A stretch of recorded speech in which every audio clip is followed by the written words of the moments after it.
Vamos a ver varios versículos esta mañana. Romanos, capítulo 6, ahí estamos. Este es el mensaje número 85 en esta serie estudiando el libro de Romanos.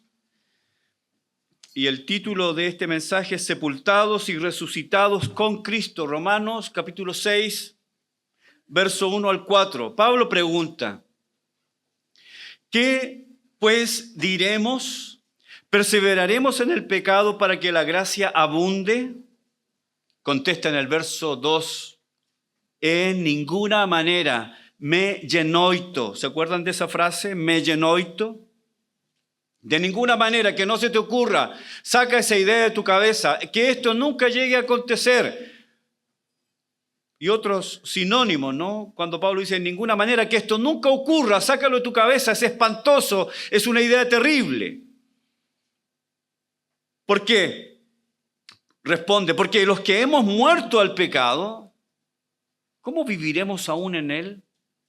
Y aquí tenemos una axioma: hemos muerto al pecado. Lo explicamos, lo voy a explicar un poco más adelante en el mensaje. Verso 3, ¿o no sabéis? Él está preguntando porque ellos deberían saber algo. Ellos ya deberían saber esto. ¿O no sabéis que todos los que hemos sido bautizados, ¿se acuerdan esa palabra? Bautizados, identificados, impregnados, teñidos. Todos los que hemos sido bautizados en Cristo Jesús hemos sido, tiempo aoristo, perfecto, hemos sido bautizados en su muerte. Verso 4, porque somos sepultados juntamente con él para muerte por el bautismo, a fin de que, como Cristo resucitó de los muertos por la gloria del Padre, ¿qué dice? Así también nosotros andemos en vida nueva. 1 Corintios capítulo 15 ahora. Vamos a leer otro versículo. 1 Corintios capítulo 15, verso 22. Porque así como en Adán todos mueren. ¿Cuántos mueren en Adán? Todos mueren. Así como en Adán todos mueren, también en Cristo Jesús todos serán vivificados. ¿Cuántos serán vivificados? Todos. 2 Corintios ahora. 2 Corintios capítulo 5, verso 17. Pablo dice: de modo que si alguno está en Cristo, nueva criatura es, las cosas viejas pasaron, he aquí, todas son hechas nuevas. ¿Cuántas son hechas nuevas? Colosenses capítulo 2, verso 12. Sepultados con él en el bautismo, en el cual fuisteis también resucitados con él, mediante la fe en el poder de Dios que le levantó de los muertos. Y por último, 1 Pedro, capítulo 2, verso 24. Pedro dice: quien llevó él mismo nuestros pecados en su cuerpo sobre el madero, para que nosotros, estando muertos a los pecados, vivamos a la justicia, y por cuya herida fuisteis sanados. Para que vivamos, ¿a qué? A la justicia. Vamos a orar. Padre, te damos gracias esta mañana. Gracias por tu presencia en medio nuestro. Y gracias porque podemos abrir tu palabra. Gracias porque nosotros, Señor, podemos leerla en nuestro idioma y, Señor, extraer de ellas lo que el Espíritu Santo inspiró en el corazón y en la mente de Pablo. Nosotros creemos, Señor, y confesamos que la Biblia es la palabra de Dios, inspirada, infalible e inerrante. Ella es la mente de Cristo. Ella nos dice lo que tú piensas. Ella nos enseña, Señor, tu pensamiento, tus ideas, tu voluntad. Tu palabra es perfecta para nosotros, es lumbrera a nuestro camino y lámpara a nuestros pies. La exposición de tus palabras nos alumbra y yo pido esta mañana que tú traigas iluminación sobre nosotros, ignorantes, que tú traigas luz sobre nosotros que vivimos en tinieblas, Señor. Necesitamos la vida y la luz de tu palabra para poder vivir efectivamente nuestra vida cristiana aquí en este mundo. Bendice el mensaje, bendice a los oyentes, danos la unción para predicar, para oír y para vivir en esta verdad. Lo pido en el nombre de tu Hijo Jesús. Amén. Para la cultura griega, la muerte era el fin de todo. Con la muerte se acababa todo. Era el término de toda la existencia. Los griegos es una de las culturas que más nos habla del tema de la muerte y cómo ellos trataban con la muerte. Otras culturas, los egipcios también, hay pródiga evidencia de cómo ellos trataban a los muertos, específicamente los faraones. Las ceremonias fúnebres de los faraones son famosas por su abundancia, ¿no? Su generosidad. Los faraones eran sepultados con todas sus pertenencias. Es por eso que las tumbas de los faraones siempre fue el objetivo de los ladrones, de los usurpadores de las tumbas. Así que los griegos también nos dan información sobre cómo ellos veían la muerte y cómo ellos asimilaban ese proceso del momento de la muerte hasta la sepultura. Para ellos la ceremonia fúnebre era tan importante y debía cumplirse paso a paso. De otra manera, ellos pensaban de que si no se cumplía esto a cabalidad, paso a paso, era una forma de entregar el alma o permitirle que el alma vagara, ¿cierto?, por tiempo indeterminado sin encontrar su eterno descanso. Era por eso importante para los griegos dar satisfacción a cada uno de los puntos de este proceso de sepultura. Cuando una persona estaba a punto de morir, cuando estaba en la agonía, el futuro difunto era acompañado por sus seres más queridos. Si era un hombre, estaba con su esposa, sus hijos, y entre ellos el más cercano, obviamente, era el primogénito. El primogénito era el encargado de asistir a su padre. Estoy hablando de la muerte de un hombre, un sexo masculino. El primogénito era el encargado de estar atento cuando su padre diera el último suspiro, para que él, por medio de un beso, poder retener ese último hálito de su padre. Como dije, por medio de un beso. Así que una vez confirmada la muerte, este primogénito se encargaba de cerrar los ojos a su padre. Cuando se confirmaba el fallecimiento, cada familiar le daría una despedida particular, pronunciando su nombre varias veces, una y otra vez. Las mujeres de la casa en un lugar distante lloraban, tenían en ese momento el derecho de llorar, de gritar, de hacer alaridos, lamentaciones, incluso arañarse la cara en una sensación de desesperación y agonía por la muerte de esta persona. Luego de esto, la preparación del cuerpo era responsabilidad de las mujeres, sobre todo las mujeres mayores de 60 años. Ellas le daban un baño completo al cuerpo, también lo afeitaban. Ese baño era con agua caliente, luego lo ungían con aceite y lo envolvían en un sudario con el rostro descubierto. El cuerpo también era perfumado. Y una de las cosas que tenía que hacer también el primogénito era poner una cantidad de dinero, unas monedas en la boca. ¿Qué propósito tenía eso? El propósito era pagar, que esta persona pudiera tener el dinero necesario para pagar a Querontes. Querontes está ahí. Este hombre que navegaba los ríos del inframundo llevando las almas de los muertos a ultratumba. Pero para poder trasladarlos allá, debía el difunto pagar el viaje. Es por eso que se ponía una moneda en su boca. Cuando esto ya ocurría, el muerto era adornado con coronas, cintas y joyas. Y algo que dije muy importante, se le ponía la moneda en la boca.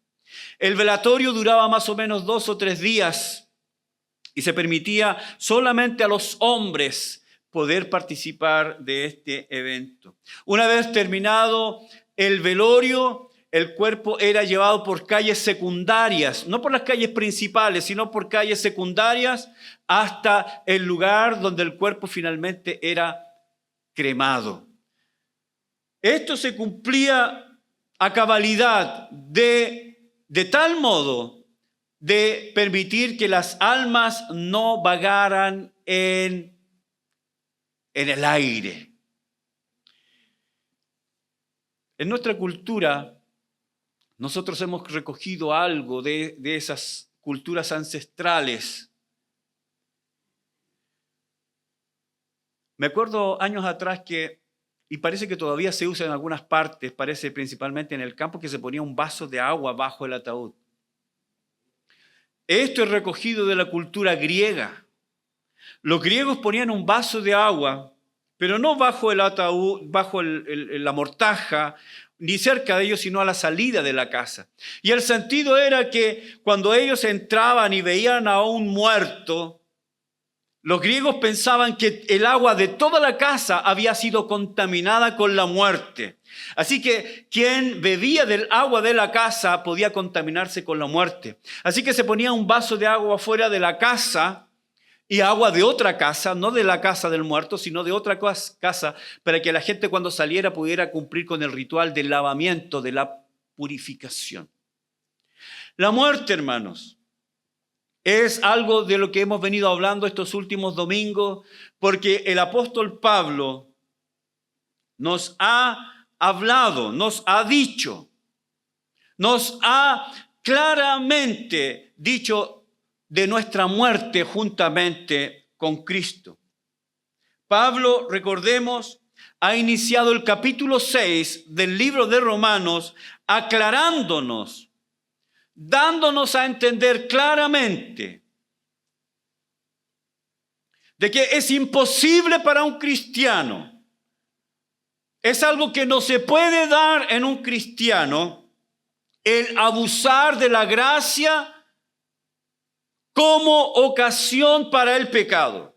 Recuerden que en el capítulo 5, verso 20, Pablo dijo, donde abundó el pecado, sobreabundó la gracia. Y muchos atacaron a Pablo diciendo, bueno, Pablo está hablando de que la gente puede en algún momento determinado de su vida abusar de la gracia, ¿cierto? Pecando. Porque yo entre más peco, más gracia tengo. Y si peco más gracia tengo. Y Pablo dice que eso nunca ocurra. Lo dice en el verso 2, ¿no? En ninguna manera, me genoito, que eso no se te ocurra, que eso no pase por tu mente. Y luego nos va a explicar por qué. ¿Cuál es la razón por la que un cristiano no puede abusar de la gracia? Porque Pablo dice, porque hemos muerto. Verso 2. Porque los que hemos muerto al pecado, ¿cómo viviremos aún en él? Él nos ha dicho que hemos muerto al pecado. ¿Qué significa morir al pecado? ¿Qué significa morir al pecado? Que el pecado nunca más tendrá incidencia en mi vida, que nunca más yo seré tentado, que nunca más yo sufriré la tentación, la inclinación en mi naturaleza pecaminosa a pecar, que nunca más el creyente fracasará en su pecado. No, Señor, eso no quiere decir. Pablo no está hablando de eso. Porque más adelante en el capítulo 7, Pablo nos va a decir su propia experiencia con el pecado. ¿Cuántos me siguen lo que estoy diciendo? Entonces, ese morir al pecado no significa que el creyente nunca más volverá a ser expuesto o tentado o que nunca más pecará. Eso no es real. ¿Recuerdan cuando hablábamos sobre el perfeccionismo? ¿Cuántos se acuerdan? José Muñoz se acuerda. ¿Nadie más? Roberto también se acuerda. No es esa herejía del perfeccionismo que una vez que hemos nacido de nuevo nunca más pecaremos. No es verdad, es una herejía. No significa entonces que yo he sido librado de mi naturaleza caída una vez y para siempre y nunca más pecaré. Soy inmune al pecado, nunca más seré tentado y que yo he alcanzado un nivel que ya no peco. ¿No es verdad? De ningún modo. Pero lo que sí significa ese muerto al pecado es que para nunca más yo recibiré las consecuencias de mi pecado. ¿Cuántos dicen amén? He muerto al pecado. Mi pecado ha sido juzgado, ha sido castigado en ese juicio que se llama la cruz. Porque cuando miramos la cruz, como decía el himno que nos enseñaron los hermanos músicos esta mañana, cuando miramos la cruz vemos su gracia y vemos su justicia. Justicia porque Él castigó el pecado de todos nosotros sobre Cristo. La ira de Dios cayó sobre Él. Pero al mismo tiempo vemos su misericordia, porque ahora Dios puede dar misericordia a quien Él quiera y salvar a quien Él quiera. No hay ningún impedimento que ahora Dios salve a pecadores.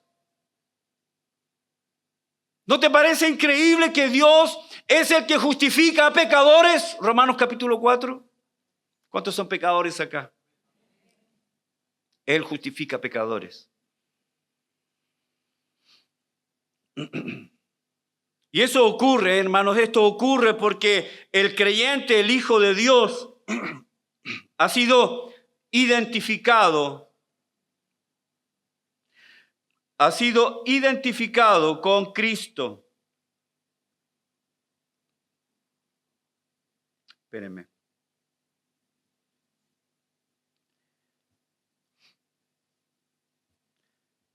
Ha sido identificado con Cristo, lo hemos visto, ¿no?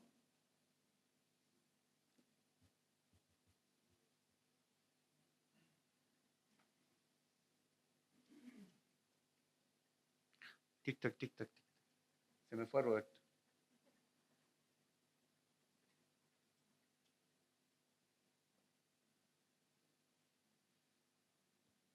¿Dónde lo pongo de nuevo?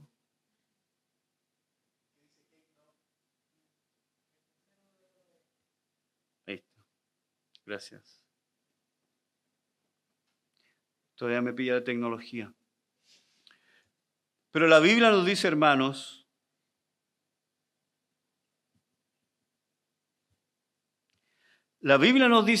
que nosotros hemos sido, y escuche esto, identificados con Cristo. Recuerde usted que la Biblia nos dice que hay dos hombres. 1 Corintios 15, 22. O estamos en Cristo o estamos en Adán. Dice que todos los que están bajo Adán, ¿qué dice? Mueren. Y todos los que están en Cristo son vivificados. Y nosotros hemos sido identificados con Adán, ¿cuándo? En el momento de nuestro nacimiento. Hemos sido identificados en Adán y como Adán recibió el castigo, ¿cierto? La expulsión y la muerte, todos nosotros hemos nacido y hemos venido a este mundo en Adán. Toda la raza humana o está en Adán o está en Cristo. Cuando nosotros no habíamos nacido de nuevo, cuando nosotros estábamos muertos, estábamos en Adán. Con todas las consecuencias que significaba estar en Adán. Pero una vez que hemos nacido de nuevo, hemos sido puestos en Cristo. Y todo lo que ocurre a Cristo me ocurre a mí. Es como si nosotros, hermanos, nosotros hemos sido puestos bajo este paraguas que se llama Cristo. Soy todo lo que Cristo es y estoy donde Cristo está y todo lo que Cristo es soy yo. Esto es la teología paulina. Así que, hermanos, por nuestra vinculación con Cristo, es como si se pusiera a nuestra cuenta, como si Dios cargara a nuestra cuenta toda la vida perfecta, la justicia, la obediencia, la pureza, la muerte, la sepultura y la resurrección de Cristo, como si yo mismo fuera su propia vida, su justicia, su obediencia, su pureza, su muerte, su sepultura y su resurrección. Todo lo que a Cristo le ocurre, me ocurre a mí. ¿Sí? Es verdad, eso es verdad.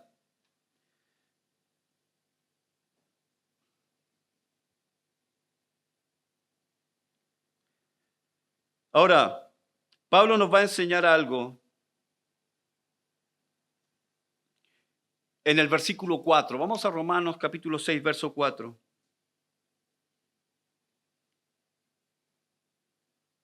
Lo vamos a leer de nuevo. Pablo dice, porque somos sepultados juntamente con él para muerte por el bautismo, a fin de que como Cristo resucitó de los muertos por la gloria del Padre, así también nosotros andemos en vida nueva.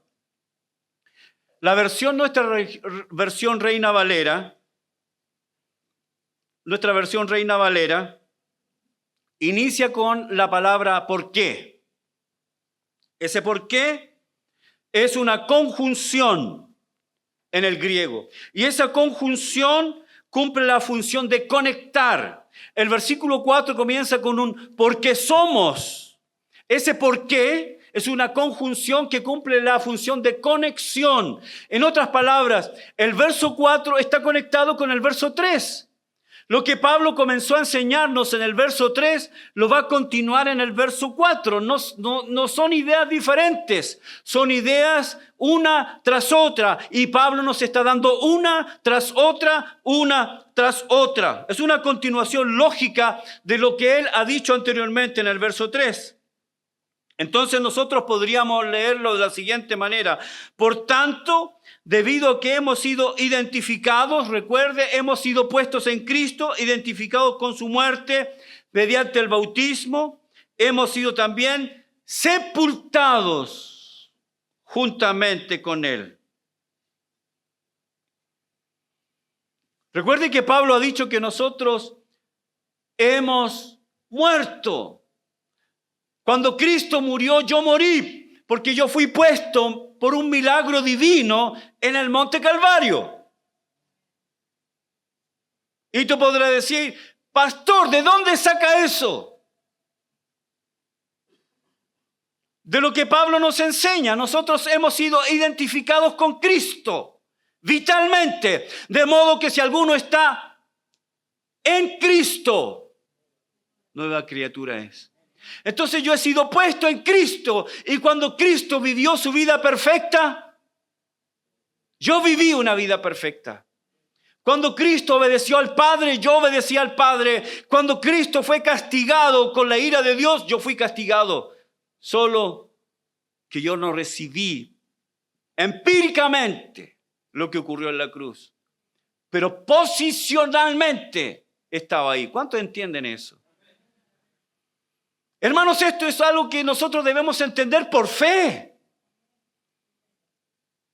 Tenemos una hermana que a esta hora seguramente está saliendo de Madrid, pienso yo, con destino a Tel Aviv, para cumplir su sueño de estar y visitar Tierra Santa. Nuestra hermana María Inés Gutiérrez está haciendo ese viaje soñado de toda su vida. Y yo le dije, cuando estés en Jerusalén, imagínate María Inés en Jerusalén. Cuando estés en Jerusalén, María Inés, visita la tumba, visita el templo, toca el muro de los lamentos, que es el último vestigio del templo. Pero cuando mires el Calvario,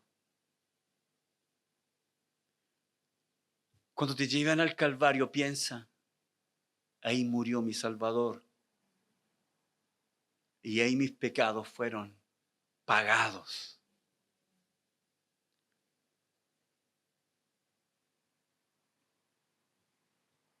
El Padre nos puso en Cristo, 1 Corintios capítulo 1, verso 30. Hemos sido puestos en Cristo. Así que hemos sido, lo primero que nos dice Pablo, hemos sido vinculados con su muerte. Pero ahora va a añadir algo más en el verso 4. Él dice, hemos sido vinculados también en su sepultura. 1 Corintios 15, verso 3 y 4. Porque primeramente os he enseñado lo que asimismo recibí, que Cristo murió por nuestros pecados conforme a las Escrituras y que fue sepultado y que resucitó al tercer día conforme a las Escrituras. Tenemos 3 verbos acá.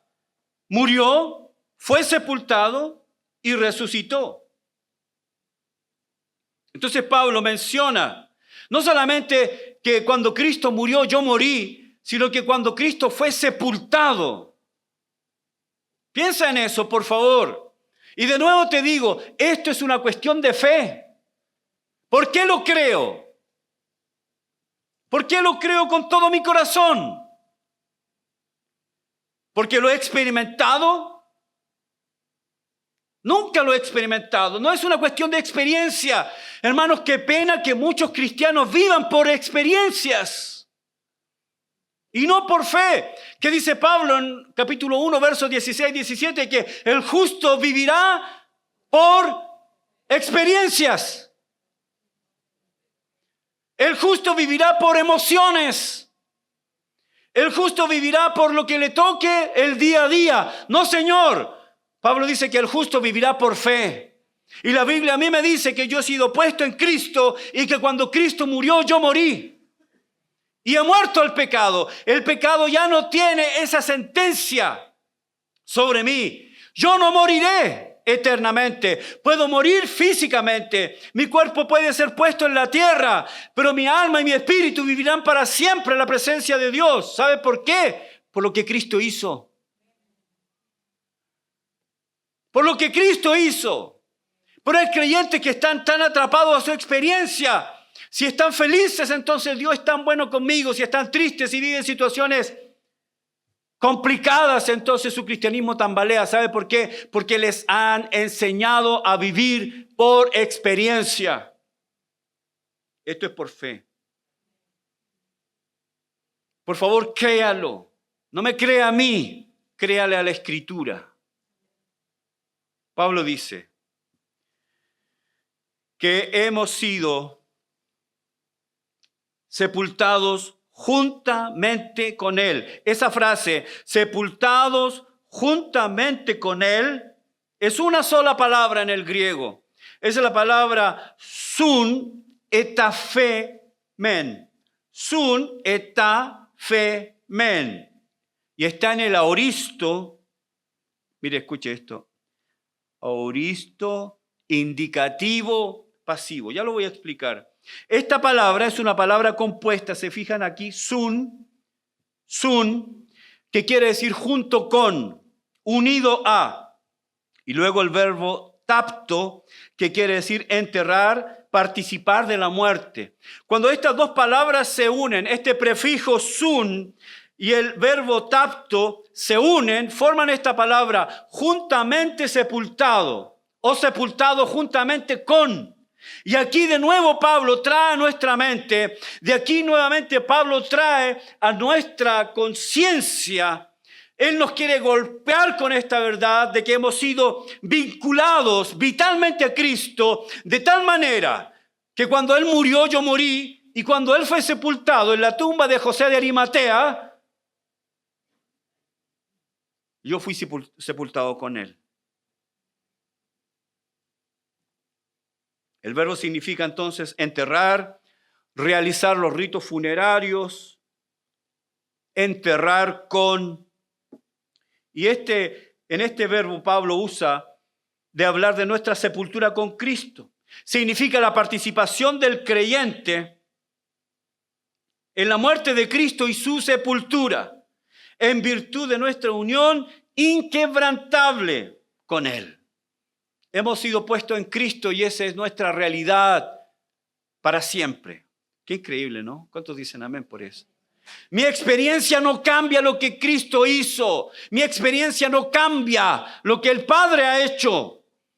Mi buen comportamiento no la cambia y mi mal comportamiento no la altera. Es una obra de Dios, no es una obra tuya. Pero nos han enseñado que todo depende de nosotros. Si dependiera de nosotros, chao. No hay esperanza. Chao, jefe. Si dependiera de nuestra fidelidad, nuestra salvación, ¿quién dice? Uy,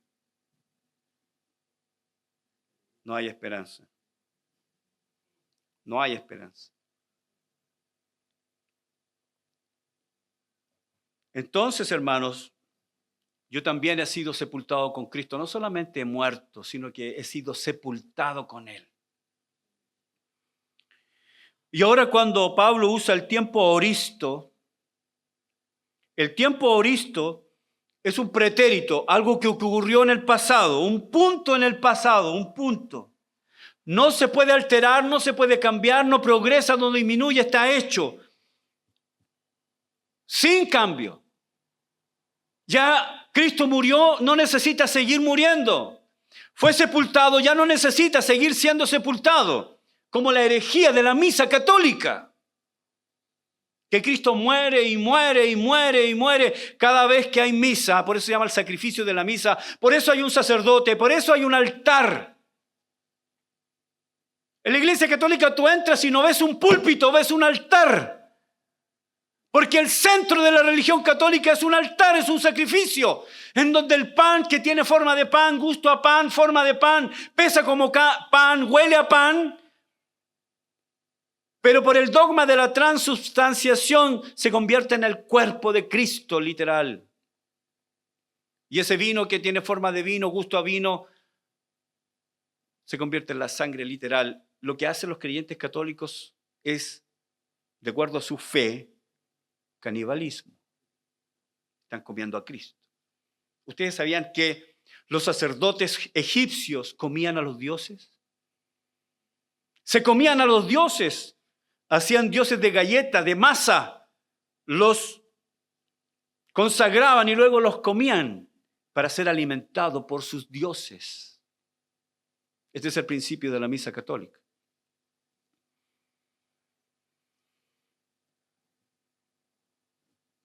Entonces, hermanos, el tiempo aoristo nos habla de un acto, un hecho, ocurrió en el pasado que no tiene cambio, que no tiene alteración. El modo indicativo nos habla de que es una realidad. El modo indicativo habla de una realidad, es un hecho, es algo real, verdadero. Y la voz pasiva, es increíble, la voz pasiva quiere decir de que yo no me sepulté a mí mismo, yo no hice eso. La voz pasiva quiere decir que alguien lo hizo para mí o por mí. ¿Quieren que se lo muestre 1 Corintios, capítulo 1? Vamos a volver a Romanos 6, pero quiero mostrarles la evidencia. 1 Corintios, capítulo 1, ¿están ahí?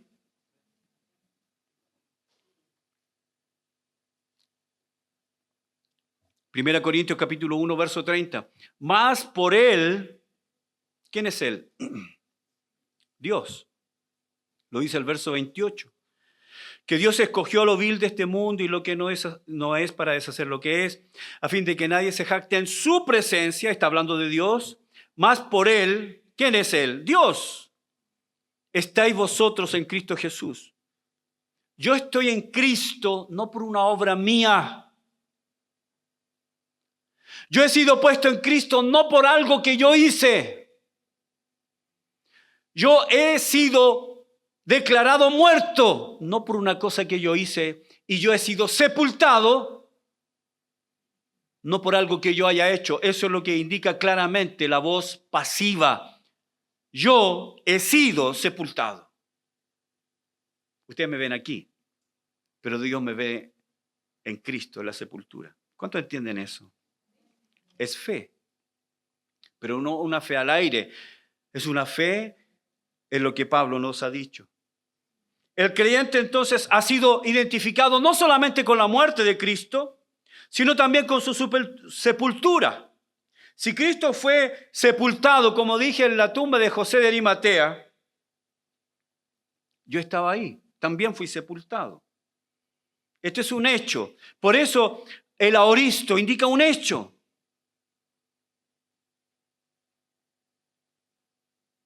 Ahora, esta sepultura, nos va a decir Pablo, es para muerte. Esa frase para muerte es la frase eis thanaton. Thanaton. Eis es una preposición y thanaton es un sustantivo acusativo. Perdón que use la gramática, pero necesito explicarlo de la mejor manera. Y no se asuste por la gramática, sígame nomás, no se complique. Lo voy a tratar de hacer lo más sencillo posible.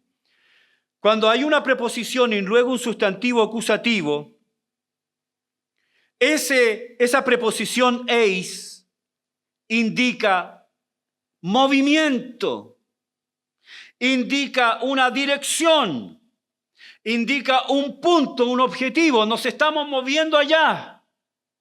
¿Ok? Entonces Pablo dice que hemos sido sepultados juntamente con él con el propósito, con el objetivo, ¿para qué? Y ahí aparece el sustantivo acusativo, y es acusativo porque habla del sujeto, en este caso yo. Y el sustantivo thanaton se traduce como muerte, como la fatalidad, la mortandad, lo que está sujeto a la muerte. Entonces, yo sí he sido identificado con Cristo y he sido sepultado con el propósito, con el objetivo de muerte. La muerte de Cristo es mi muerte. Cuando Cristo murió, yo morí. Y cuando Cristo murió, destruyó, escuche esto, destruyó la sentencia del pecado sobre mi vida. Nunca voy a enfrentar la ira de Dios. Porque ya yo la he enfrentado. ¿Dónde, pastor? En la cruz. Así como en Adán todos mueren, en Cristo todos son vivificados. Yo estoy en Cristo y Él ha sido, permítame esta comparación tan banal, pero Cristo ha sido mi paraguas, mi pararrayo. Él ha recibido sobre sí mismo la ira de Dios en vez de mi persona. Luego Pablo dice, verso 4, para muerte, por el bautismo, es decir, por mi identificación con Cristo, a fin de que,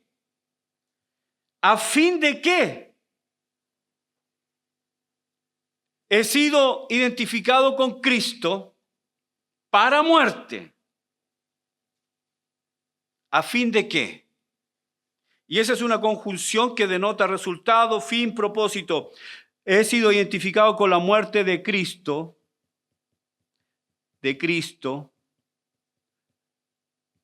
¿A fin de qué? ¿Cuál es el fin? El propósito, la meta. Pablo lo va a decir más adelante. ¿A fin de qué? Como Cristo resucitó de los muertos por la gloria del Padre, así también nosotros andemos en vida nueva. ¿Cuál es el propósito? El propósito de la muerte de Cristo es resurrección. Y esa resurrección es vida nueva. ¿Cuántos tienen vida nueva?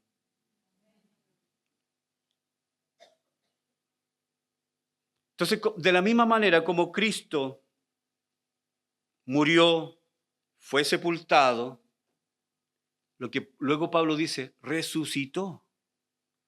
Y esta palabra resucitó también, hermanos, es un aoristo indicativo pasivo. Resucitó. La idea de la palabra es levantarse. La idea de la palabra es salir hacia adelante.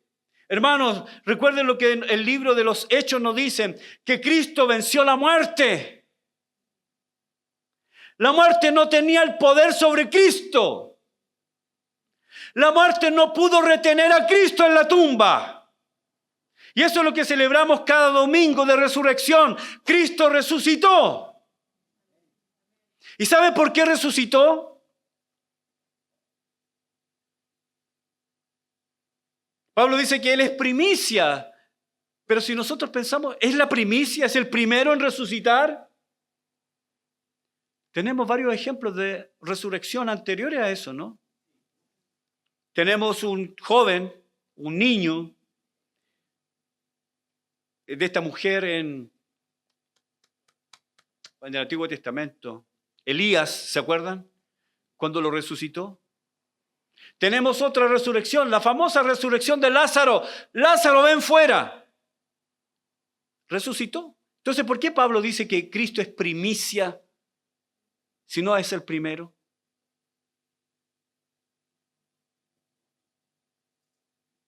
Él no fue el primero en resucitar.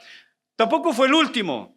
Recuerden a Eutico, este joven que estaba escuchando la predicación de Pablo y se hacía tarde, predicaba como el pastor Cristian, más o menos súper largo. Y había algunos que estaban cabeceando, como ahora veo algunos. No voy a dar sus nombres para proteger a los inocentes.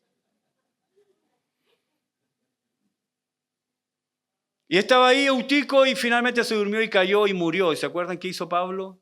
Se acostó sobre él y oró y él resucitó. ¿Por qué Pablo dice que Jesús es primicia?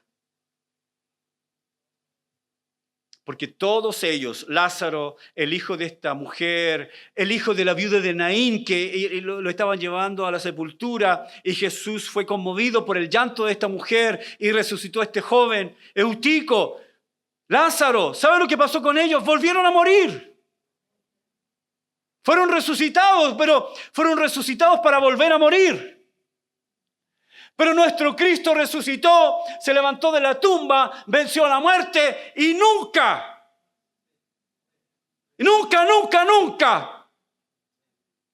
será afectado por la muerte. Gloria a Dios, a nuestro Jesucristo resucitado. Venció la muerte.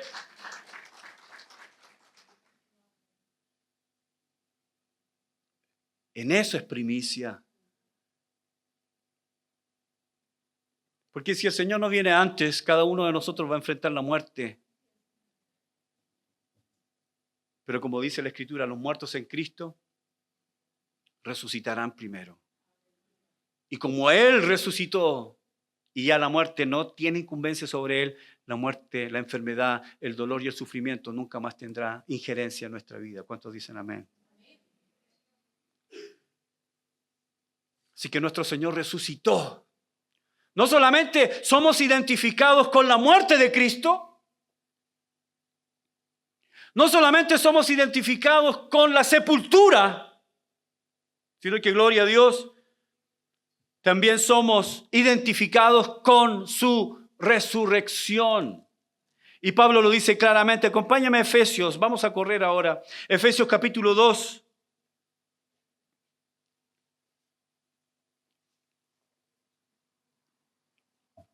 Efesios capítulo 2, 1, y Él os dio vida a vosotros cuando estabais. Esa es otra muerte, muertos en delitos y pecados. Estábamos muertos, estábamos en Adán. Por supuesto que estábamos muertos en delitos y pecados. Dice, en los cuales anduvisteis en otro tiempo, siguiendo la corriente de este mundo, conforme al príncipe de la potestad del aire, el espíritu que ahora opera en los hijos de desobediencia, entre los cuales también todos nosotros vivimos en otro tiempo, en los deseos de la carne, haciendo la voluntad de la carne y de los pensamientos, y éramos por naturaleza, ¿qué? Hijos de ira. En Adán todos mueren, lo mismo que los demás. Verso 4, pero Dios,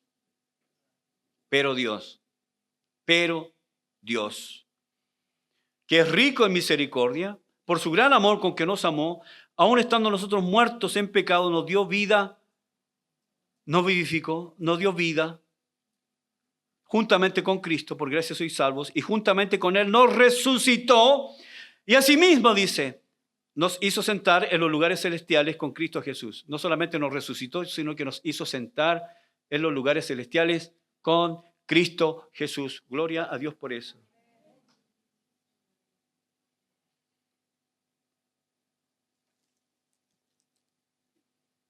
Entonces la resurrección de Cristo tiene efectos para nosotros y en nosotros. La resurrección de Cristo es un hecho histórico. Hay un grupo herejes que quieren destruir la fe, atacar la fe y hablan del Jesús histórico. Creo que les mencioné tiempo atrás sobre eso.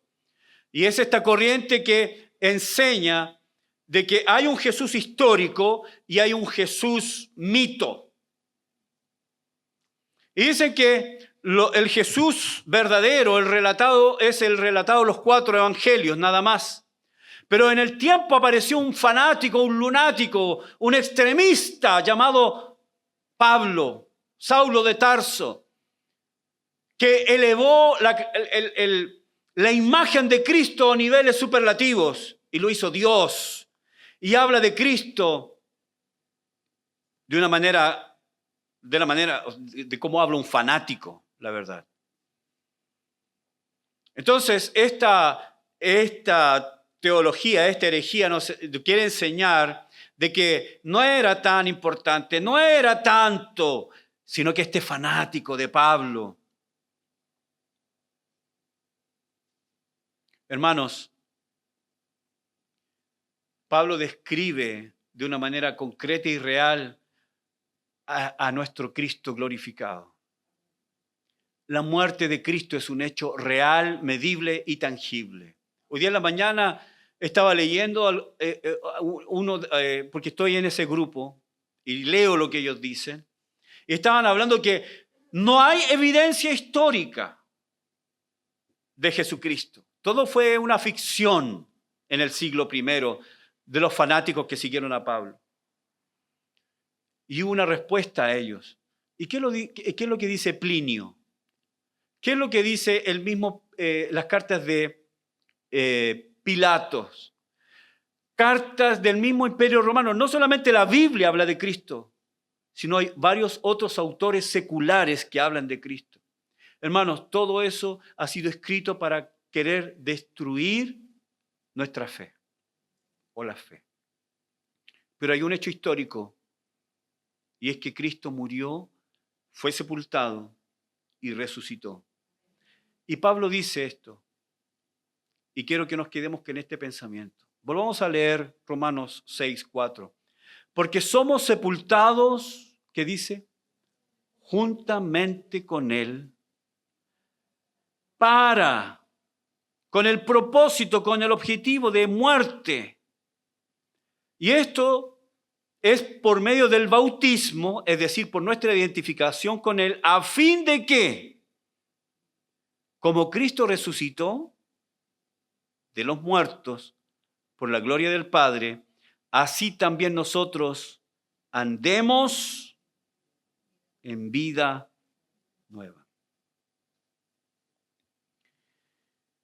¿Cuál es el propósito de la resurrección? ¿Cuál es el propósito de la resurrección? Lo dice Romanos capítulo 4, que Él fue entregado por nuestras rebeliones y resucitado para nuestra justificación. Romanos 4:25. Fue resucitado para nuestra justificación. Cristo resucitó con un propósito. ¿Y cuál es ese propósito? Para que nosotros andemos ¿en qué? Vida nueva. Pablo usa este verbo, peripatesomen, aoristo, subjuntivo activo. Está en la voz activa, que quiere decir que es algo que yo hago ahora. El verbo indica un estilo de vida, una manera de vivir. La palabra andar viene de la palabra periplo, es decir, una caminata. Y esto es una figura para hablar de un estilo de vida.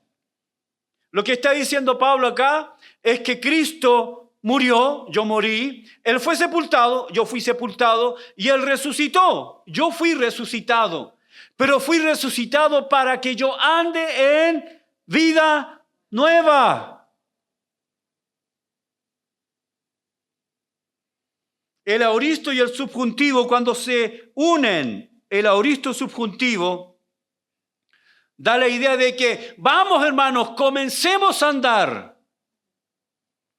Ahora que sabemos que hemos sido identificados con Cristo, ahora que sabemos que hemos muerto, ahora que sabemos que hemos sido sepultados y ahora que sabemos que hemos sido resucitados, entonces con esta verdad en nuestro corazón, en nuestra mente, es tiempo de comenzar a andar en vida nueva. Y Pablo, no olvidemos el contexto. Pablo está diciendo, ¿puede un creyente abusar de la gracia y vivir en pecado? ¿Cómo es eso posible si él ha sido resucitado para vida nueva?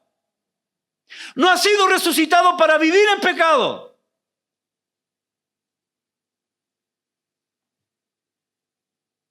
¿Aló?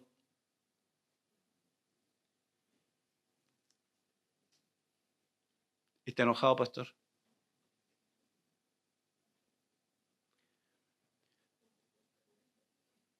Estoy feliz.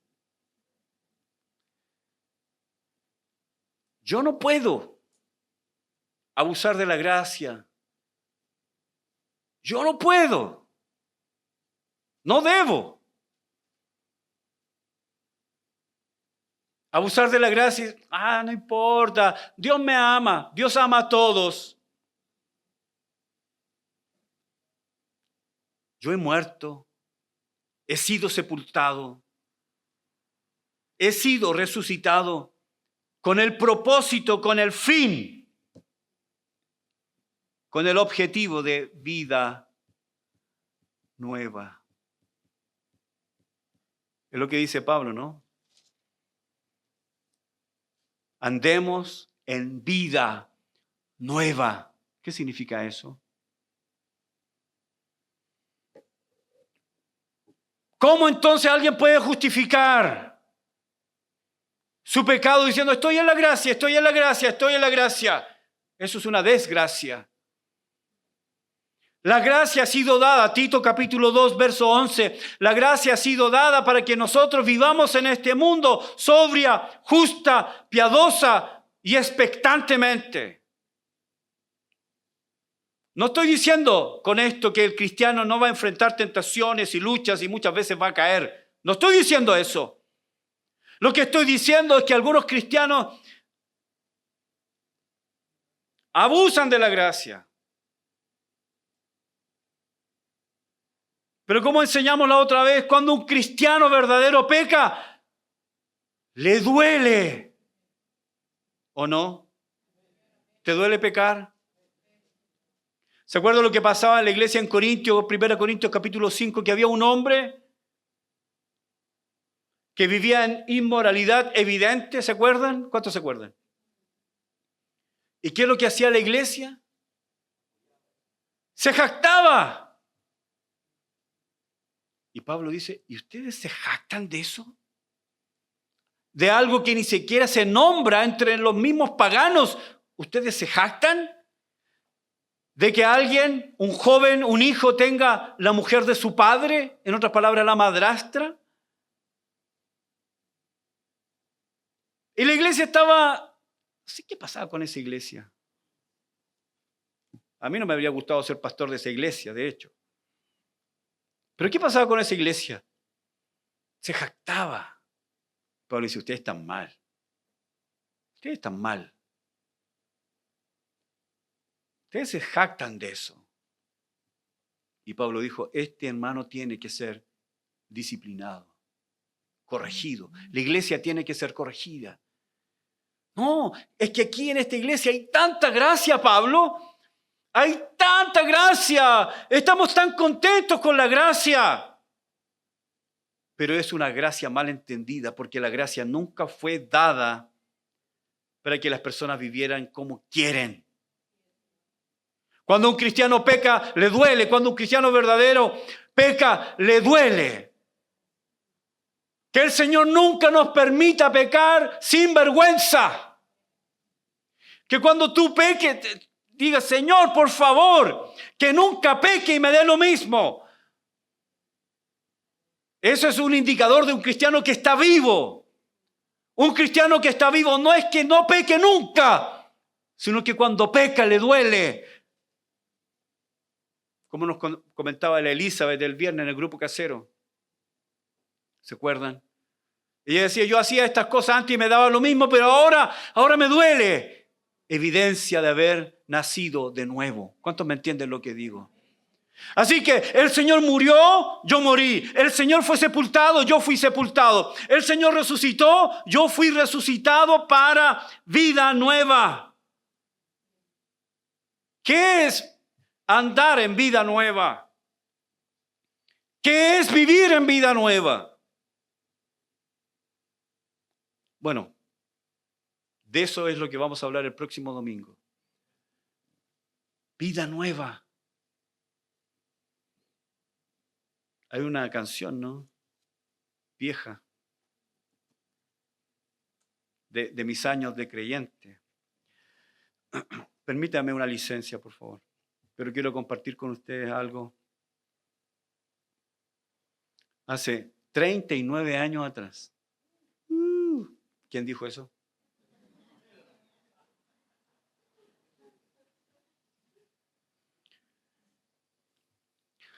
Hace 39 años atrás, yo tuve vida nueva. Alguien puede decir, esa vida nueva ya está vieja, pastor.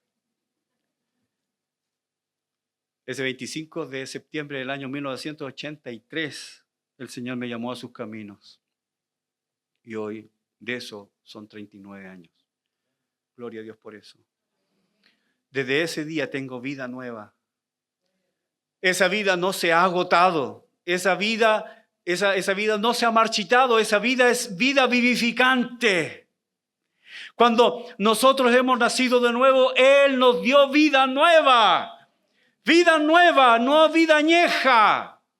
No es una vida que se gasta o desgasta. Ninguno de mis pecados ha hecho mella a esa vida nueva. Sigo teniendo vida nueva. De modo que si alguno está en Cristo, nueva criatura es. Y aquí estoy, nueva criatura. No se nota, pero sí soy nueva criatura. Tengo vida nueva.